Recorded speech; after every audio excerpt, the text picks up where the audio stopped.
Bonjour et bienvenue sur le podcast Ma dernière séance de psychanalyse. Chaque épisode est un témoignage brut, sans montage, dans lequel des personnes ayant fait une psychanalyse racontent leur toute dernière séance et comment la psychanalyse a changé leur vie. Moi, c'est Guillaume. J'ai arrêté mon analyse après 10 ans sur le divan et ce podcast, c'est ma façon de questionner et d'approfondir mon propre chemin d'analysant. Et pourquoi pas, par un heureux ricochet, vous inspirez vous, chères auditrices et auditeurs, vous aider à cheminer. Alors si vous aimez ces épisodes et vous voulez que ça continue, vous avez une façon très simple de m'aider. Mettez tout de suite 5 étoiles et un petit commentaire sur votre plateforme d'écoute ou un j'aime sur YouTube. L'algorithme se mettra alors à proposer le podcast à plus de gens et ça m'aidera à trouver les prochains témoignages. Je vous demande aussi une petite contribution.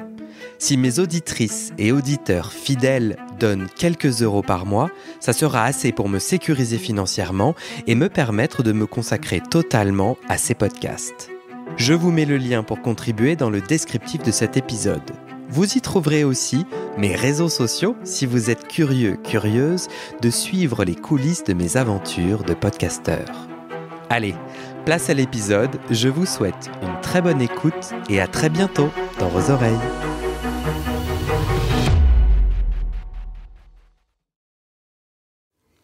Et aujourd'hui, qu'est-ce que tu deviens, toi, Guillaume ? Elle est chaude ta question. Je peux rester habillé. Hein. Ouais. Qu'est-ce que je deviens en tant que... Non, aide-moi. Hein ?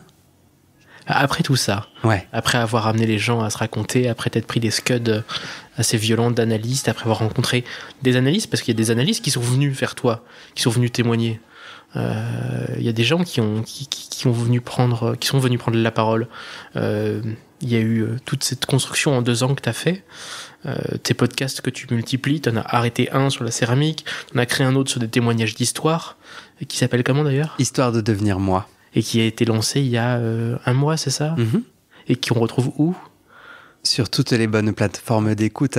En vrai, dans les descriptifs de chaque épisode, il y a mes liens vers mes autres podcasts. Ok, donc on renvoie tout le monde vers les descriptifs de tes podcasts. Ouais. Après tout ça, après toutes ces créations, le Guillaume qui entreprend sur les podcasts, qui il est aujourd'hui par rapport à il y a 2 ans, ouais. Avant la création de ces podcasts, après toutes ces épreuves techniques, émotionnelles, organisationnelles, qui est Guillaume ? Eh ben, il est super heureux. Non, franchement, c'est cool. C'est vraiment chouette. C'est marrant parce que pour le moment, j'arrête pas de décider d'arrêter un podcast plutôt que l'autre, mais ça change sans cesse. Donc pour le moment, en fait, tant qu'il y a de la joie, j'avance. Et je crois que c'est vachement important pour moi. Dès qu'il n'y a plus de joie, toi, en tant qu'invité, tu vas le sentir, en fait. Parce que mon regard, mes questions, elles seront plus intéressées. Et du coup, en fait, la magie n'opérera plus. Et je pense que c'est vachement important. Et c'est dur parce que le podcast, il devient populaire, tu vois. T'as des gens qui sont tu vois, je sais pas, je dois avoir 3000 abonnés. C'est peut-être pas beaucoup pour plein de gens, mais pour moi, c'est énorme. Et ça va être dur le jour où je vais dire, je pense que j'arrête. Parce que il y a tous ces gens, tu vois, qui m'envoient des super chouettes messages et tout, donc je serai un peu triste. Aujourd'hui, Histoire de devenir moi m'inspire vachement. Donc c'est des témoignages de tournants de vie, c'est des gens qui racontent un moment, un tournant clé, un moment ou une décision déterminante de leur vie, et qui racontent qu'ils étaient avant ce moment décisif et qui ils sont devenus après. Et ça veut dire quoi, devenir soi ? D'ailleurs, c'est peut-être un peu galvaudé et tout, mais en gros... Et en fait, ce que je découvre... Le titre, c'était une intuition. Donc, j'ai une série de témoignages de différentes personnes et je découvre qu'en fait, moi, j'ai envie de prendre une place. C'est-à-dire, histoire de devenir moi, au sens littéral, moi, à 2 endroits. J'ai envie d'essayer une expérience, en fait... Une de mes invitées, une de mes témoignantes, c'est une énergéticienne, c'est une femme entrepreneur, start-upeuse, très école de commerce, comme moi j'ai été formée, privilégiée comme moi. Enfin, on vient du même milieu social et on a un chemin très différent. Un jour, elle découvre qu'elle a un don de médiumnité elle entend des voix et elle est en capacité elle découvre les énergies et le monde de l'invisible et la magie et la voici devenue guérisseuse. Et sauf que moi, je l'avais rencontrée dans un cadre très business et c'est vraiment une super fille et j'ai vraiment confiance en elle. Elle est très rationnelle et en fait, dans nos échanges où elle me raconte en tant qu'amie sa transition, je suis saisi par son intelligence et par le fait qu'elle soit pas du tout perchée. Donc j'ai envie de faire un podcast avec elle sur Histoire de devenir moi. Et à partir de là, de partir dans une expérience moi avec les énergies. C'est-à-dire moi, j'y connais rien et j'y crois pas. Et elle me dit, viens, on fait un processus et de faire entendre cet intime-là, qui pour moi est la prochaine frontière que j'ai envie de transgresser, en m'assurant que les gens que j'embarque là-dedans, donc en fait si je partage mon intime, je partage forcément d'autres gens, parce que j'ai un rapport au monde, donc j'ai envie de trouver une façon pour que l'anonymat et que la vie des autres soient respectés. Mais je pense que j'ai un peu comme un artiste qui se dénuderait sur scène, où moi je me dis, mais comment tu te mets à poil ? Je crois que je suis attiré par ça, et comment puis-je le faire d'une façon intéressante, c'est-à-dire moi je m'en tape de moi, oui bon super, je me suis raconté tout, mais moi j'ai envie de t'embarquer dans un voyage. Comment ma nudité elle intéresse au-delà de mon corps magnifique. Et donc Histoire de devenir moi, il y a peut-être un peu cet élément, je m'auto-fais rire, c'est quand même assez cool, il y a ça qui m'intéresse. Il y a une transgression aussi parce que moi dans le milieu dans lequel je viens, dans ma structure familiale, franchement, les énergies, être guérisseuse, énergéticienne et tout, c'est mal vu. Et d'ailleurs, dans le monde en général, tu vois, c'est des trucs de perché. Moi, j'adore, un peu comme la psychanalyse, qui est quand même considérée par plein de gens un truc de riche et de perché. J'adore aller à l'endroit du perché et l'éprouver. Je suis chaud. Et le deuxième truc, ma réponse est un peu longue, j'ai vraiment envie d'aller explorer le rapport à l'argent, mon rapport à l'argent, dans Histoire de devenir moi, parce que ça, c'est vraiment une de mes clés fondatrices, mon rapport à l'argent, mon rapport à la sexualité, mais ça c'est aussi, et c'est sur un autre podcast déjà, qui a été tout un cheminement et que je continue. Et je crois que le prochain, c'est le rapport à l'argent. J'ai l'intuition qu'il y a un rapport à la mort aussi, en sujet, mais lui, il me fait vraiment trop peur. Lui, en fait, je suis pas en capacité de dire... Pas encore, du moins. Pas encore. Ouais. Donc, je sais pas si j'ai répondu à ta question, mais je deviens ça. Et je suis à la conquête de ma liberté, je suis à la conquête de mon épanouissement en sortant des obligations normatives que je me mets. Mais il faut, je dois. Et ça, c'est quelque chose que je donnerais à la psychanalyse. D'ailleurs, au fur et à mesure de mon processus de psychanalyse, j'en suis tombé amoureux. En fait. Une manière de rechercher et de comprendre. Moi... si les gens ont de l'argent, et c'est ça qui me gêne, parce qu'en fait, on est dans un monde où c'est vraiment un sujet, mais du temps et de l'argent, parce que je pensais, quelle sacrée aventure qui libère et qui sort des normes. C'est ça que moi j'ai découvert sur le divan, et j'ai vraiment une reconnaissance pour mon chemin, pour ma chance et mon privilège d'avoir eu ce chemin, et aussi un peu pour mon analyste, c'est que... sur le divan, tout est permis, tout est dissible. Et ça vient faire péter les normes parce que, en tout cas, les normes qui ne te correspondent pas, elles ont du mal à survivre sur le divan, ou en tout cas, tant qu'elles sont là, tu gardes une douleur, tu gardes un truc où tu es là, mais... puisque tout peut se dire, puisque la règle du jeu, c'est de dire tout ce qui te passe par la tête, quel que soit ton niveau d'études. Et certainement, en fait, moins tu as lu de théorie et plus tu es bienvenu en psychanalyse. Parce qu'en fait, plus les gens se croient intelligents, en mode j'ai lu Freud et tout, plus ils sont bloqués parce qu'ils ne cessent de se suranalyser tandis qu'ils tentent de dire, tu vois. Non, moi j'étais bien 19 ans et sans rien de tout ça. Et du coup, ouais, puisque la règle du jeu, c'est vas-y, je crois que Freud disait, décris le spectacle que tu vois assis dans un train qui va assez vite. T'es d'accord que tu peux pas finir tellement tes phrases, parce que cet arbre a laissé place à ce poteau ou à ce champ ou à cette vache. Je sais pas à quoi ressemble la campagne viennoise ou autrichienne, mais ça, je trouve ça trop stylé, et c'est très simple comme règle, et c'est là où tu vois l'endroit où ton discours est empêché, et c'est là où il me semble, moi, avoir décelé des normes où j'étais là, mais pourquoi j'ai pas le droit de dire ça ? C'est quoi le... Et et donc ouais, je suis à la conquête de continuer cet épanouissement et cette liberté. Ouais, voilà. Moi, je trouve que en fait, j'ai l'impression que ma dernière séance de psychanalyse, le cheminement des épisodes, jusqu'à présent, je les ai toujours publiés dans l'ordre chronologique. Tous mes podcasts sont publiés dans l'ordre chronologique, avec cette intuition que c'est important que les gens puissent entendre le cheminement tel qu'il s'est fait réellement, tu vois ce que je veux dire? Donc si cet épisode il a été tourné en été ou là, il faut qu'il soit voilà, c'est dans l'ordre chronologique. Et je crois que c'est aussi parce que, et je m'en ai pas rendu compte, c'est mon chemin de psychanalyse. Donc oui, Thibaut, je te l'accorde en conclusion. Ce que je fais, c'est de la psychanalyse. Je crois que c'est ma psychanalyse que je continue à faire parce que et en fait, c'est pour ça que c'est chouette pour moi. C'est ça c'est vraiment ce fil rouge qui me fait avoir envie de continuer. C'est parce que du coup, je le fais pas pour les autres. Je trouve que tous les compliments que je reçois sont délicieux. J'adore. Franchement, si les gens veulent continuer à m'écrire, c'est pas du tout. Je prends le temps de les lire et puis je suis vraiment en joie. Ça me touche. Et les gens peuvent aussi mettre 5 étoiles sur leur plateforme d'écoute s'ils veulent aussi, et un commentaire s'ils le peuvent sur leur plateforme. En vrai, ça me fait vraiment plaisir. Mais en vrai, l'important pour moi, imaginons que je perds toute mon audience et qu'on retombe à 5 personnes. Moi, je continue et j'ai envie de le faire pour moi. Et je pense que c'est ça ce message que je m'offrirais au mois du tout début. C'est n'aie pas peur. Moi, je me disais, mais c'est égoïste. C'est très prétentieux. C'est ultra. Genre, c'est les mauvaises personnes qui se mettent en avant comme ça, qui font. Tu fais quoi dans la vie? Moi, je me fais kiffer. Je travaille sur moi, je fais mon.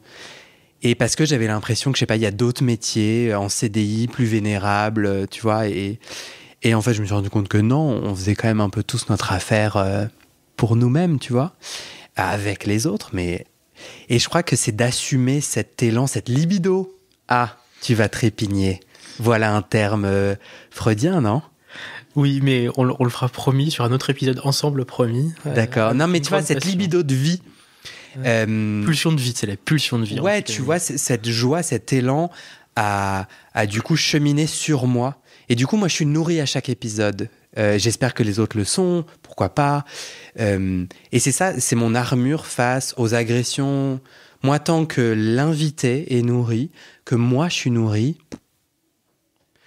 Et mon dernier mot, venez témoigner. Viendez témoigner. Mon email, c'est guillaumefetdespodcasts@gmail.com. Merci beaucoup, Guillaume. Merci à vous. Merci à toi. Est-ce que tu veux débriefer 2 secondes au micro? Oui. Ah oui, c'est vrai que ça continue à enregistrer. Non, mais on n'est pas obligé, mais t'as envie? Si, oui. Non, T'en as pensé quoi? J'ai pas pu aller là où je voulais. Ah merde. C'est ça qui est dommage. En fait, non, c'est pas dommage. C'est que je t'ai dit que je venais témoigner parce que j'avais envie de me raconter. Et du coup, cette envie de me raconter, elle était non seulement... Tu parles de quoi là, excuse-moi? De l'interview que j'ai fait avec toi.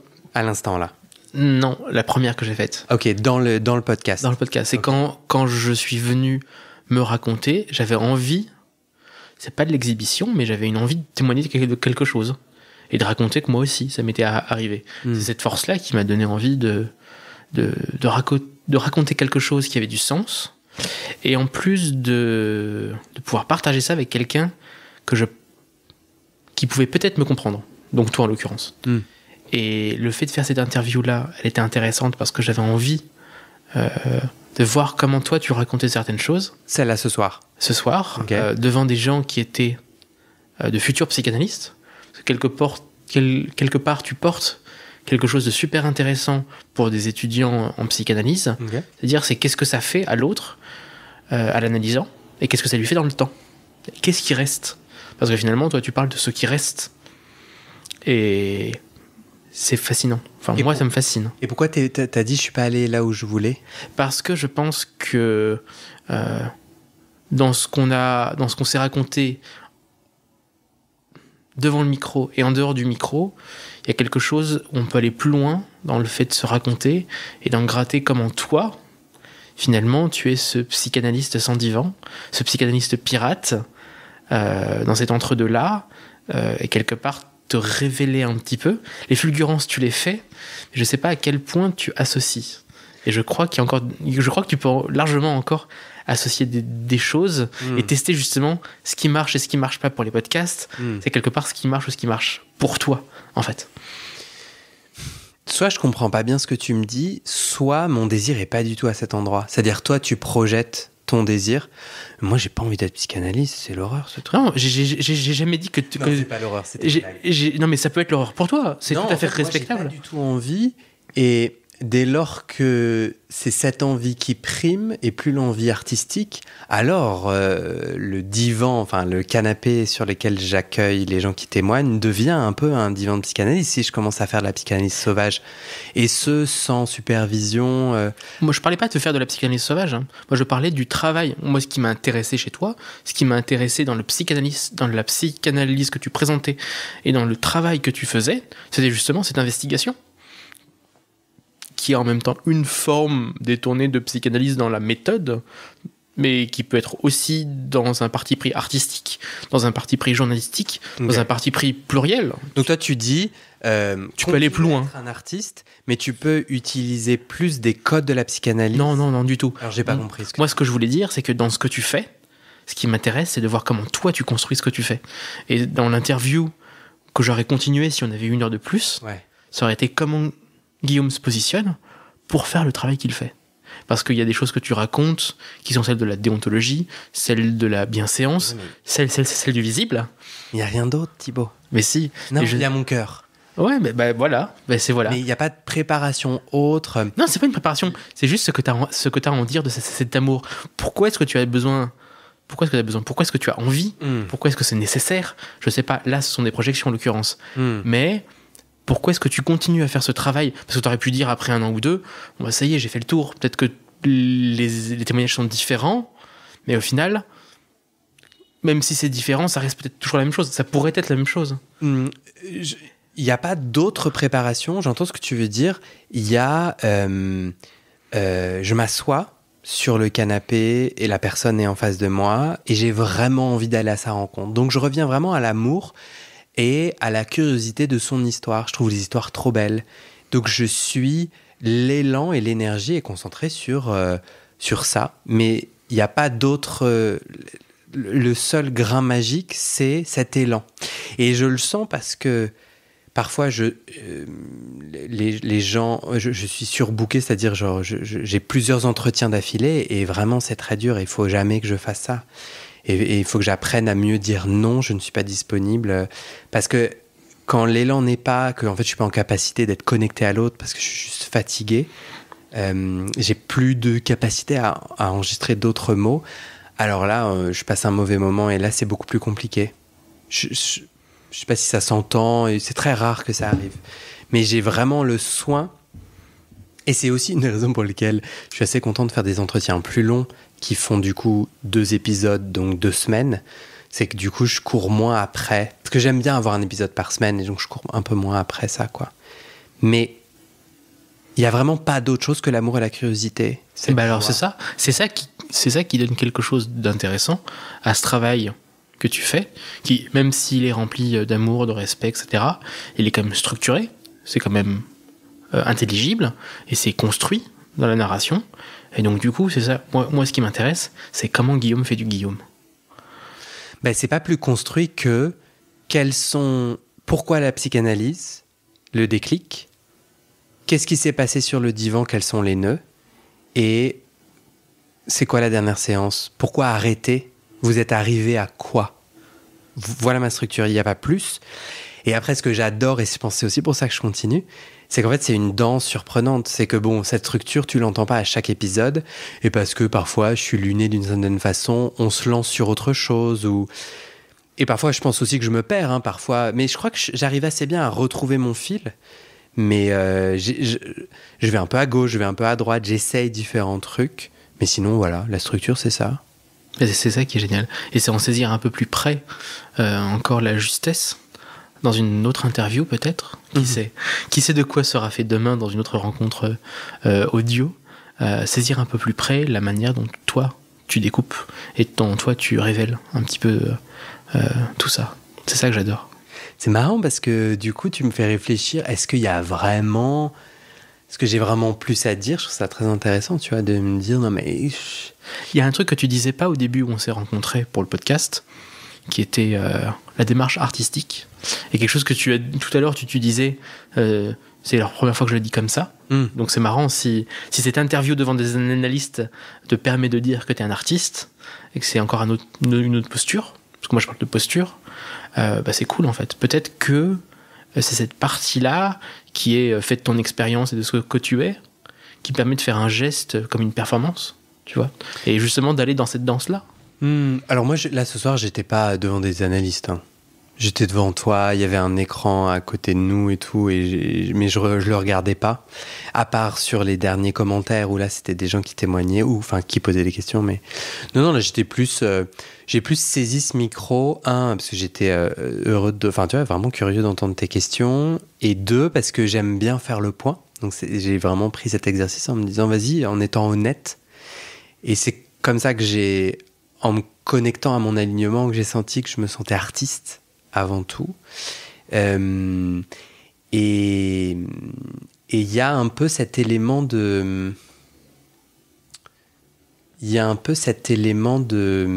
Je pense qu'il a toujours été chez moi et que j'invisibilise. On m'a souvent dit, tu te poses trop de questions. Et moi, au début, c'était la panique. Je me disais, ah là là, je suis quelqu'un de compliqué et tout. Et on me dit encore aujourd'hui, très souvent, tu poses beaucoup de questions. On me dit très souvent, je suis en entretien là ou pas? Parce que sans micro, j'ai le même comportement dans la vie, que j'entends peut peut-être être chiant, mais en tout cas, quand je rencontre quelqu'un, j'ai cette même élan qui, en fait, j'ai du mal à le mettre en mots, parce que moi, c'est qui je suis. Donc, en fait, moi, pour aller à ta rencontre, je te pose plein de questions et j'ai vraiment envie d'aller à ta rencontre dans le détail, quoi. Et ça, je sais pas d'où ça vient, mais depuis toujours, en fait. Et c'est justement ça que je trouve génial. C'est cette capacité à faire du journalisme d'investigation de l'intime, respectueusement, déontologiquement valable, et qui va creuser avec tes partis pris, tu vois. Si quelqu'un te dit, effectivement, moi, je me suis sorti de l'alcool à cause de ça, ou j'ai vécu telle situation, et que tu sens que c'est OK pour elle d'aller creuser, c'est ça qui est intéressant.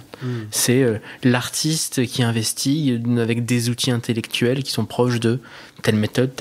Mais finalement, c'est pas faire ça ou pas ça, c'est faire ce que Guillaume fait.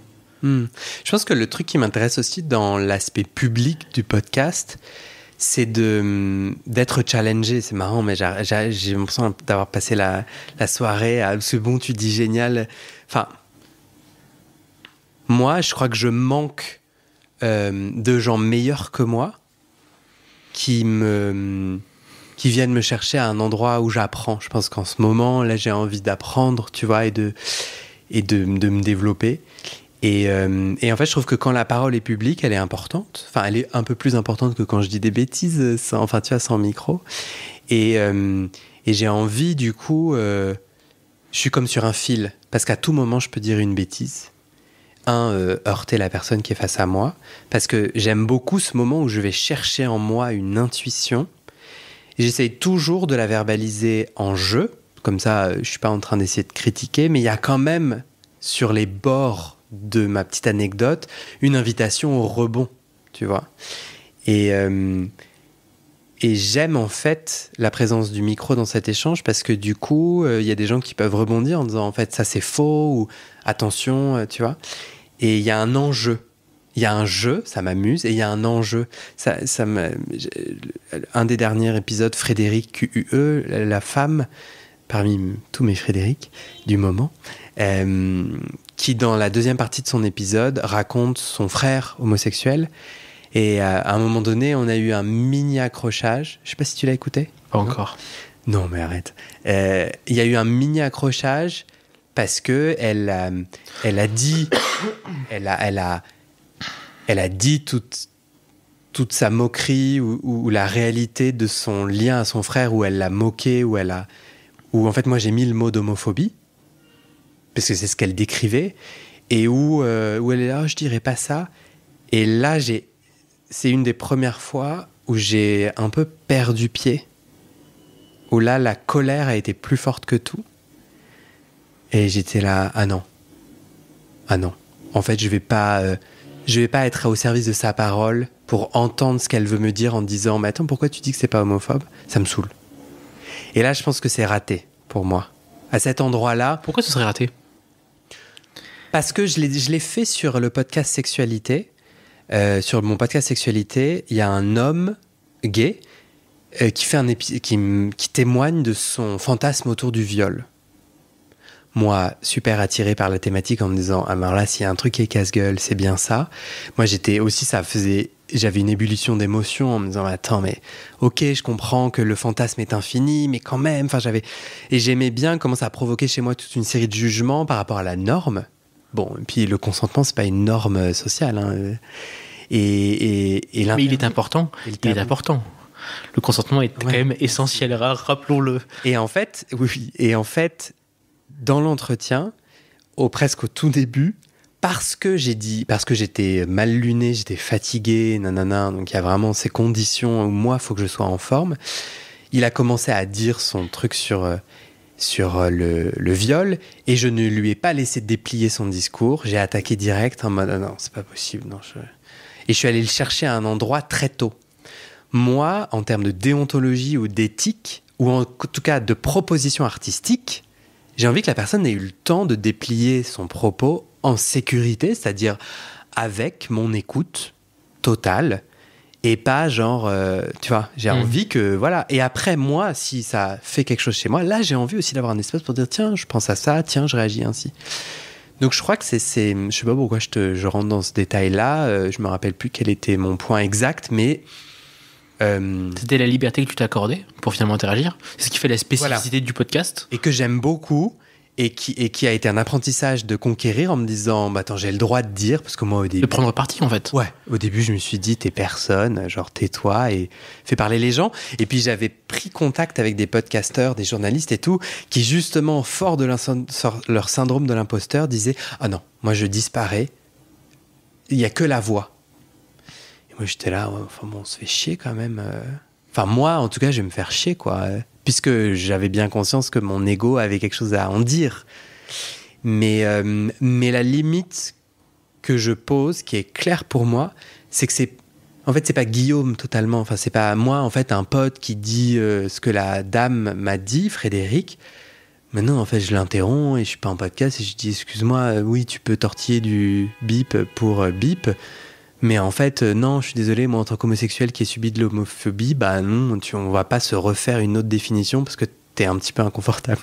Et quelque part, quand je vois des journalistes qui tous les matins font des entretiens, des interviews et commencent à gueuler sur des invités parce qu'il y a un parti pris, politique, social, économique, tout ce que tu veux, et pourtant ils ont bien des audiences, il y a quelques millions de gens qui les écoutent. Ouais. Pourquoi toi, ce serait différent ? Ça m'intéresse pas en fait. Ça m'intéresse pas d'être Guillaume en entretien, tout à fait. Mais tu vois, pas tout à fait. Voilà. Ouais, c'est ça. Bah oui, moi je suis... Parce que tu réagis finalement quand même. Il existe une réaction, c'est pas forcément neutre. En tout cas, ma réaction ne doit jamais empiéter sur la parole de l'autre. Or, quand tu saisis quelqu'un trop rapidement, alors que, en fait, on est au cœur de son sujet le plus intime.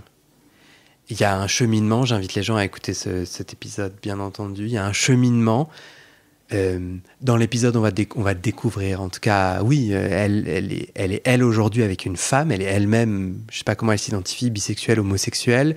Donc en fait, le sujet de l'homosexualité est son sujet intime à plusieurs endroits. Son frère est décédé depuis, et en fait, elle lui a demandé pardon parce qu'il était en train de mourir du sida. Enfin, voilà, je t'ai bien alourdi l'atmosphère. Donc non, en fait, désolé Guillaume, c'est pas l'endroit où j'ai envie, moi, d'être piqué. Parce que ce sujet me rappelle à moi une homophobie que j'ai subie, parce que Frédéric est en train d'être empêché dans sa parole et elle paye pour les abrutis qui m'ont fait chier il y a longtemps, tu vois. Désolé, non, eux, je veux qu'ils restent à la porte et je veux qu'elle ait le temps de dire sa sottise, peut-être. Enfin, si c'est une sottise que je considère, mais qu'elle ait le temps même de se reprendre. Voilà. Mais le fait de vouloir rester quelque part un peu neutre et de réagir ou de pas réagir, finalement, ça dépend de la manière dont c'est induit. Ouais, c'est ça. Finalement. Parce que tu peux tout à fait réagir en disant je l'ai fait pour cette raison-là, et pour autant, ça veut dire que c'est pas valable. Donc la proposition que je fais, un rappel à une notion, à de la bienséance, à un parti pris, si elle est dit avec respect quand l'autre a parlé en disant ça, finalement, qu'est-ce que ça serait pas de l'homophobie pour toi ? Non, ça n'en est pas, etc. Et c'est justement ces réactions que tu fais aujourd'hui, ce sera peut-être des méthodes de travail de demain. Et c'est ça qui est intéressant. Pour toi, c'est ça que j'entends qui ça t'intéresse. Oui. Mais moi, tu vois, oui, je ne suis pas neutre. Alors là, c'est sûr que je suis 100% pas neutre. Je suis extrêmement subjectif et je veux faire entendre ma subjectivité pour qu'elle ne biaise pas l'écoute de l'auditeur ou de l'auditrice. Bon, une fois que j'ai dit, moi, je suis jaune, du coup, je trouve que c'est moins désagréable d'écouter les questions d'un jaune parce qu'il t'agace moins que quand il fait « je ne suis aucune couleur » et qu'en fait, il est jaune du début à la fin et t'es là. Bon, c'est quand même très orienté tes questions, ça m'agace. Donc moi, j'aime cette subjectivité et je veux que mes réactions soient au service du creusage, de creuser. Je veux que ça crée des conditions pour que la personne qui témoigne aille plus en profondeur de son discours et non pas qu'elle se justifie soudainement parce qu'elle est venue empiéter mes valeurs. Ça m'intéresse pas en tout cas. C'est l'ajustement dans ton travail, je pense, ou dans ta manière de te faire. Ouais, il y a un vrai enjeu. Moi, j'ai un vrai enjeu de performance où en fait, je surtravaille. J'ai un problème d'anxiété de performance parmi les nombreux problèmes. D'ailleurs, je l'ai pas dit aujourd'hui, je pensais le dire. Je pense que il y a une semaine, je me suis dit tiens, je pourrais revenir en analyse sur mon sujet de la performance. Et c'est d'ailleurs ce sujet-là que j'ai envie d'explorer avec cette amie guérisseuse énergéticienne, cet autre art du monde invisible et du perché. Mais je me trouve dans des boucles de répétition sur lesquelles je ne comprends pas. Je me retrouve sans cesse faisant face aux mêmes souffrances, à une répétition, etc. Et ça, pour moi, c'est à cet endroit que la psychanalyse est bien indiquée. Alors que tu as un cerveau et que tu piges pas, quoi, tu te reprends le même mur, hop, tu as la même bosse et tu es là. Ça fait quand même 25 fois là. Je pourrais... et hop, tu te reprends le mur et ça ne s'arrête pas. Mais du coup, il y a un vrai enjeu pour moi parce que c'est ça qui détermine la suite pour moi.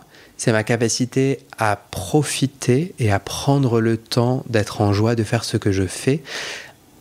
C'est ça qui fait que j'ai de la forme, j'ai de la forme physique et mentale pour rencontrer l'autre, pour ne pas l'interrompre au mauvais moment ou dire des bêtises. Et deuxièmement, c'est ça qui permet la longévité de mes projets. Parce que du coup, je suis pas comme... je prends souvent cette image comme, tu sais, t'as un petit poussin, il est trop mignon, tu le mets entre tes mains, il est trop mignon, et tu serres, il est tellement mignon, et clac, t'as tué le poussin. Et moi, je fais un peu ça, tu vois. À force d'exigence, de produire, de faire. Donc, je m'invite à... Et je sais pas comment, c'est sympa cette invitation, mais j'y arrive pas pour le moment, mais à prendre soin de cet équilibre joie-besogne. On finit là-dessus ? Ouais, ça me va. Merci en tout cas Thibaut. Merci Guillaume. Trop bien. Là, ça y est, je commence à avoir faim.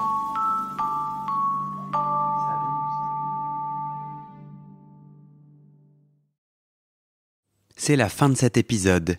Vérifiez si la suite est déjà publiée. Et sinon, abonnez-vous à ce podcast dans votre plateforme d'écoute pour recevoir une notification quand les prochains épisodes sortiront. Si vous aimez ce genre de podcast de témoignages, jetez un œil dans la description de cet épisode. Vous trouverez le lien vers mes autres podcasts de témoignages et mes réseaux sociaux pour suivre les coulisses de cette aventure.